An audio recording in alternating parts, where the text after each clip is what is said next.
Ekspor melesat, RI genjot perdagangan dengan Amerika Latin hingga Karibia. Menteri Luar Negeri Indonesia Retno Marsudi membuka Forum Bisnis Digital Indonesia Amerika Latin dan Karibia atau INA-LAC 2021 pada Kamis 14 Oktober 2021. Hal itu dilakukan untuk memperkuat hubungan dagang dan investasi antara kedua wilayah yang masih perlu dioptimalkan. Dalam forum tersebut, Menlu mengatakan bahwa sejauh ini arah perdagangan antara Indonesia dan wilayah Amerika Latin dan Karibia menunjukkan tren positif. Maka perlu ada perkuatan hubungan dagang agar dapat memberi keuntungan kepada kedua pihak. Menurut Retno, perjalanan bisnis merupakan salah satu cara untuk menghubungkan kembali dan memperkuat hubungan ekonomi antara Indonesia dan Amerika Latin serta Karibia. Retno bahkan mengusulkan dalam jangka panjang fasilitas koridor perjalanan tersebut juga bisa diperluas untuk tujuan wisata. Sehingga tidak hanya perjalanan bisnis saja yang kembali difasilitasi, namun juga perjalanan wisata. Hal tersebut bisa tercapai apabila Indonesia dan Amerika Latin serta Karibia memiliki kesamaan standar dalam sertifikasi vaksin. Retno Marsudi mengungkapkan setelah sempat tersendat lantaran adanya pandemi COVID-19, Indonesia kini bersiap membuka kembali pintu perdagangan dengan Amerika Latin dan Karibia.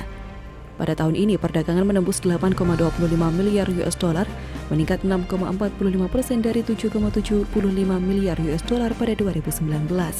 Hal ini memberikan momentum untuk memperluas pemulihan ekonomi dan menghidupkan kembali ekonomi.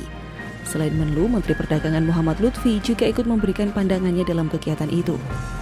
Ia memamerkan peningkatan ekspor RI ke negara-negara itu yang meningkat di atas 50%. Pada tahun 2021, ekspor RI ke Amerika Latin dan Karibia mencapai 1,7 miliar US dollar, menunjukkan pertumbuhan lebih dari 54% dibandingkan periode yang sama tahun lalu. Muhammad Lutfi mengajak regional Amerika Latin Karibia untuk kembali memacu geliat ekspor dan impor dengan Indonesia. Menurutnya, aktivitas perdagangan antara keduanya masih belum signifikan dan dapat dikembangkan di berbagai sektor industri. Lutfi juga menambahkan bahwa sejauh ini Indonesia hanya menjadi 0,5% pangsa pasar negara-negara Latin itu. Market share Indonesia yang datang dari impor LAC hanya 0,5%. Bahkan di ASEAN ini di bawah Malaysia, Singapura, Thailand, dan Vietnam. Lutfi melanjutkan kerjasama antara Indonesia dan LAC sangatlah potensial. Melihat dari lingkup ekonomi yang mirip, yakni pertanian dan pertambangan, ia percaya bahwa kerjasama yang konstruktif dan komprehensif dapat dilakukan. Lingkup ekonomi pun saling melengkapi satu sama lain, ada banyak sektor yang memungkinkan untuk dikolaborasikan. Seperti suplai produk pertanian, sumber daya alam, produk manufaktur, dan layanan lainnya. Arah perdagangan antara Indonesia dan wilayah Amerika Latin serta Karibia menunjukkan tren positif.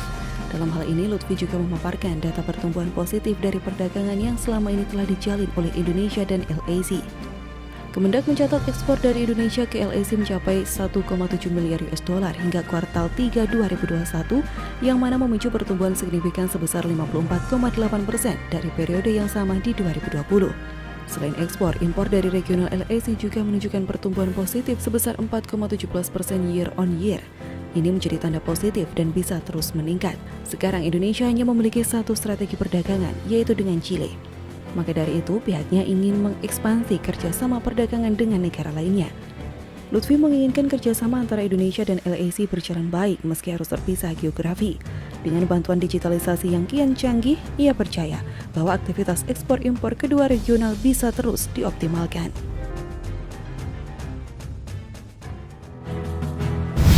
Ada lagi nih, ternyata Indonesia ketiban durian runtuh capai 18 triliun.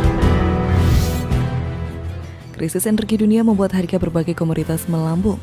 Diawali dari gas alam, lonjakan harga kemudian diikuti oleh batu bara, minyak bumi, hingga minyak sawit mentah atau CPO. Harga gas alam dunia melaju kencang pada 2021, bahkan menyentuh harga tertinggi sejak 2014. Sejak awal tahun, kenaikan harga gas alam tercatat 107,9% year to date menjadi 5,445 US dollar MMBTU. Kelangkaan persediaan di tengah naiknya permintaan gas untuk energi menjadi pendorong harga gas alam melesat pada tahun 2021. Sayangnya, keadaan ini membuat krisis energi di beberapa negara seperti Inggris, China, India, Lebanon, dan bukan tidak mungkin terus meluas sehingga menjadi krisis energi dunia. Kondisi gas alam saat ini bisa menguntungkan para negara produsen karena harga jual yang semakin tinggi. Produksi gas alam dikuasai oleh Amerika Serikat dan Rusia. Masing-masing memproduksi 914,6 juta meter kubik dan 638,5 juta meter kubik pada tahun 2020 berdasarkan data BP Statistical Review of World Energy 2021. Bagaimana dengan Indonesia? Pada 2020 produksi gas alam Indonesia tercatat 63,2 juta meter kubik. Produksi ini membuat Indonesia berada di peringkat 12 produsen gas di dunia dan berkontribusi 1,6% dari total produksi gas alam dunia. Salah satu dampak kenaikan harga gas alam adalah mahalnya biaya pembangkitan listrik. Di Eropa, Refinitiv mencatat harga pembangkitan dengan gas alam adalah 89,4 euro per megawatt pada 5 Oktober 2021. Sementara dengan batu bara jauh lebih murah, yaitu 58,6 euro per megawatt. Jadi tidak heran batu bara kini menjadi pilihan pengganti gas alam. Selain batu bara, minyak bumi juga menjadi alternatif pengganti gas alam sebagai sumber energi primer pembangkit listrik. Ini membuat harga minyak bumi melesat. Indonesia adalah negara net importir minyak. Produksi dalam negeri belum bisa mencukupi permintaan, sehingga selisihnya harus didatangkan dari luar negeri. Tahun lalu nilai impor minyak Indonesia adalah 3,39 miliar US dollar, turun 40,55% dibandingkan 2019. Imbas pengetatan mobilitas masyarakat demi meredam laju pandemi virus corona. Namun secara umum impor minyak mentah Indonesia dalam tren menurun. Rata-rata nilai impor sepanjang 2016-2020 adalah 6,41 miliar US dollar, berkurang 42,43% dibandingkan rata 5 tahun sebelumnya. Salah satu dalam kenaikan harga minyak adalah perubahan anggaran subsidi dalam APBN.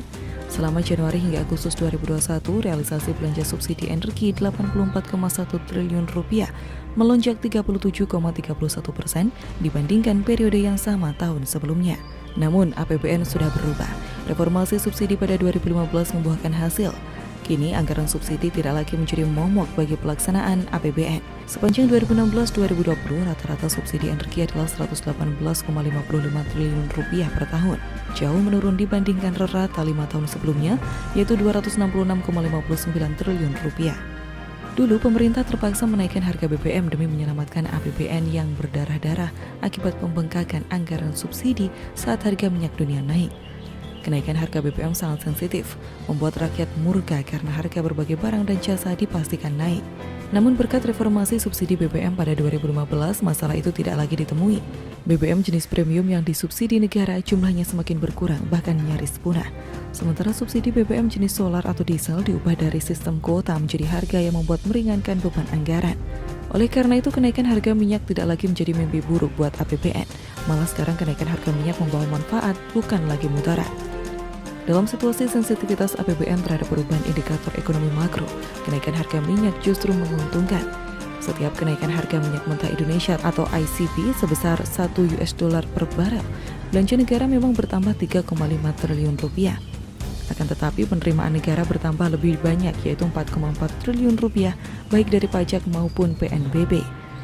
Dengan demikian net surplus dari kenaikan harga minyak adalah 0,9 triliun rupiah.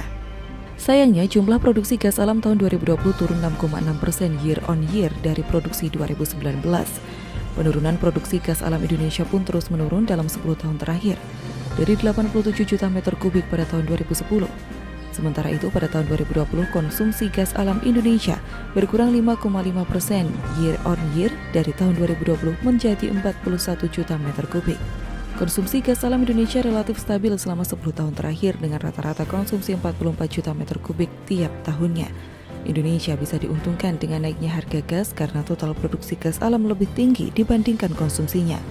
Selain itu, nilai ekspor gas Indonesia surplus alias cuan dengan membandingkan nilai ekspor dan nilai impor.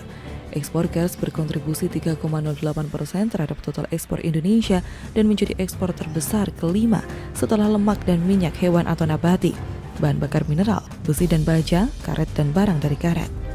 Impor gas berkontribusi 197% terhadap total ekspor Indonesia dan menduduki urutan 7 barang impor terbesar di Indonesia.